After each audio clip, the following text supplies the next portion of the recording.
मंडळी, भोंदूबाबा अशोक खरात याचे काही धक्कादायक व्हिडिओ व्हायरल होत असतानाच आता राज्याच्या राजकारणात आणखी एक बॉम्ब फुटला, ज्यामध्ये एक व्यक्ती एका तृतीयपंथी व्यक्तीसोबत आक्षेपार्ह स्थिती दिसत आहे। तर व्हिडिओमध्ये दिसणारी व्यक्ती दुसरी कोणी नसून नाशिक जिल्ह्यातील दिंडोरी विधानसभा मतदारसंघाचे विद्यमान आमदार आणि महाराष्ट्र राज्याचे अन्न व औषध प्रशासन मंत्री नरहरी झिरवळ आहे।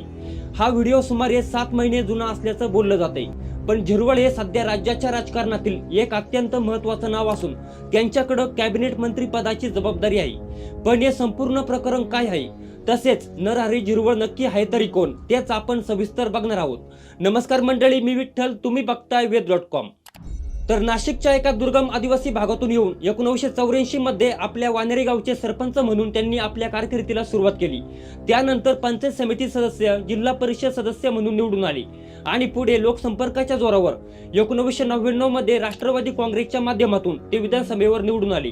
पुढे झिरवळ दिंडोरी मतदारसंघातून तब्बल 5 वेळा आमदार म्हणून निवडून आले। मात्र 2009च्या निवडणुकीत झिरवळांना पराभवाचा धक्का बसला।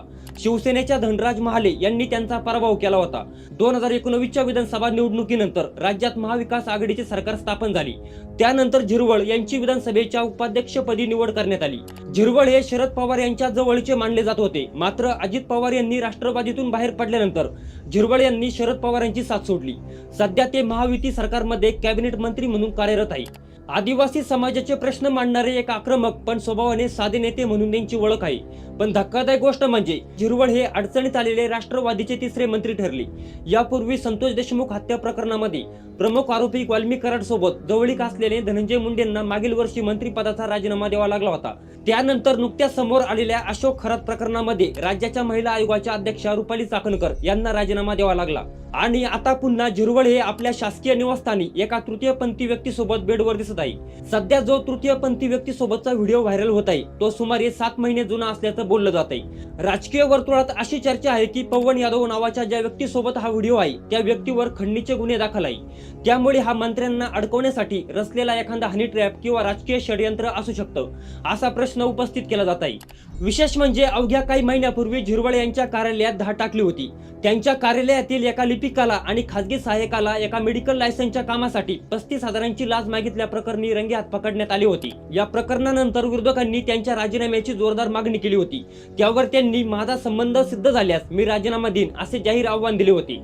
पण एकीकडे सरपंच ते मंत्री असा त्यांचा गौरवशाली प्रवास आहे, तर दुसरीकडे एकामागून एक येणार हे गंभीर आरोप आहे। झिरवळ यांची व्हिडिओ समाज माध्यमावर व्हायरल झाल्यानंतर तृतीयपंथी पवन यादव यांचे बंधू रवी यादव यांनी समाज माध्यमावर प्रतिक्रिया दिली। व्हायरल झालेल्या व्हिडिओमध्ये दिसणारी व्यक्ती मंत्री झिरवळ हेच आहेत। माझा भाऊ पवन यादव यांनीच हा व्हिडिओ आपल्या मोबाईलमध्ये रेकॉर्ड केला होता। झिरवळ यांच्याशी अनेकदा त्याने अनैतिक संबंध ठेवले आहेत। पवन याला सरकारच्या तृतीयपंथांच्या बोर्डावर मोठे पद हवे आहे, त्यामुळेच त्याने मंत्री झिरवळ यांना विश्वासात घेऊन त्यांच्याशी संबंध ठेवले आणि त्यांना ब्लॅकमेल करण्याचा प्रयत्न केला। हा सर्व प्रकार बाहेर आल्यानंतर मला काही मंत्र्यांच्या कार्यालयातून जीवे मारण्याच्या धमक्या येत असल्याचा दावाही त्यांनी केला। विशेष म्हणजे अजित पवार यांच्या निधनानंतर राष्ट्रवादी काँग्रेस पक्षाचे अध्यक्षपद सुनेत्रा पवार यांना मिळाले हवे अशी मागणी करणारे झिरवळ हे त्यांच्या पक्षाचे पहिले नेते होते। दोन्ही राष्ट्रवादीचे विलीनीकरण करण्याचे अजित पवार यांनी ठरवले होते असे झिरवळ यांनी जाहीरपणे सांगितले होते आणि याच दरम्यान समाज माध्यमावर त्यांचा व्हिडिओ व्हायरल झाला। झिरवळ पुन्हा एकदा चर्चेच्या केंद्रस्थानी आली। आता हे प्रकरण राजकीय आकसापोटी उकरून काढले आहे की यात काही सत्यता आहे हे येणाऱ्या काळातच समजेल। तरी तुमच्या मते अशा गंभीर आरोपानंतर नरहरी झिरवळ यांनी नैतिक जबाबदारी स्वीकारून राजीनामा द्यायला हवा का? तसेच या सर्व प्रकरणाबद्दल तुम्हाला काय वाटतं ते कमेंटमध्ये नक्की सांगा आणि आपल्या वेद.com ला सबस्क्राईब करायला मात्र विसरू नका।